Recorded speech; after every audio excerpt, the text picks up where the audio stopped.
నకిలీ ఇళ్ల పట్టాల కథ కంచికేనా? చాలా ముఖ్యమైనటువంటి అంశం. బ్యానర్ ఐటెమ్‌గా ఇచ్చింది. ఆంధ్రప్రదేశ్ ప్రభుత్వంలో నేతలు మాట మార్చేస్తున్నటువంటి ధోరణిని ఈనాడు బయటపెట్టింది. చాలా ముఖ్యమైనటువంటి కథనం. ఈనాడు ఇలాంటి ప్రయత్నాలు చేయాలి.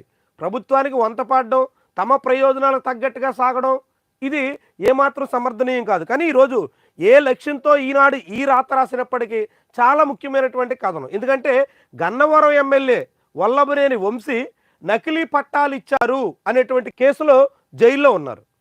నూజివీడు కోర్టులో ఆయనకి రిమాండ్ విధించారు. రిమాండ్లో ఆయన కొనసాగుతున్నారు.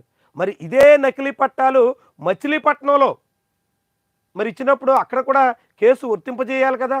గన్నవరంలో ఒక చట్టం, మచిలీపట్నంలో మరో చట్టం ఉండదు కదా. గన్నవరం నేతలకు వర్తించిందే మచిలీపట్నం నేతలకు కూడా వర్తింపజేయాలి కదా. మరి ఎందుకని ఈ ప్రభుత్వం మాట మారుస్తుంది? గన్నవరంలో దూకుడుగా, మచిలీపట్నంలో ఆచితూచి ఎందుకు సాగుతుంది? ఇదే ఈనాడు ప్రశ్న. మచిలీపట్నంలో తెలుగుదేశం పార్టీ నాయకులే ఆరోపించారు, నకిలీ పట్టాలిచ్చి మోసగించారని ఆందోళన కూడా చేశారు. మరి అప్పుడు ఆందోళన చేసి ఇప్పుడెందుకు పెదవి విప్పడం లేదు అని ఈనాడు ప్రశ్న.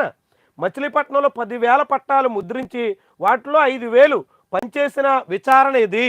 నకిలీ పట్టాలు 5,000 పట్టాలు. గన్నవరం ఘటనపై కేసు పెట్టినప్పుడు మచిలీపట్నంలో ఎందుకు మినహాయిస్తున్నారు? నాడు ధర్నా చేసిన కొల్లు రవీంద్ర ఈ విషయం ఎందుకు మర్చిపోయారు? ఈనాడు ప్రశ్న. మరి చెప్పాలి, కొల్లు రవీంద్ర సమాధానం చెప్పాలి. ఆంధ్రప్రదేశ్ రాష్ట్ర ప్రభుత్వం దీనికి వివరణ ఇవ్వాలి. గన్నవరంలో దూకుడుగా వల్లభనేని వంశీని జైల్లో ఇరికించేందుకు కేసుల మీద కేసులు పెట్టి సాగుతున్నప్పుడు మచిలీపట్నంలో ఈ నేరానికి పాల్పడినటువంటి ఉదంతంలో కేవలం వీఆర్ఓని సస్పెండ్ చేసి పక్కన పెట్టి చేతులు దులుపుకోవడమేనా? ఇంకెవరి మీదైనా చర్యలు తీసుకోవడానికి పూనుకుంటారా? చెప్పాలి ప్రభుత్వం.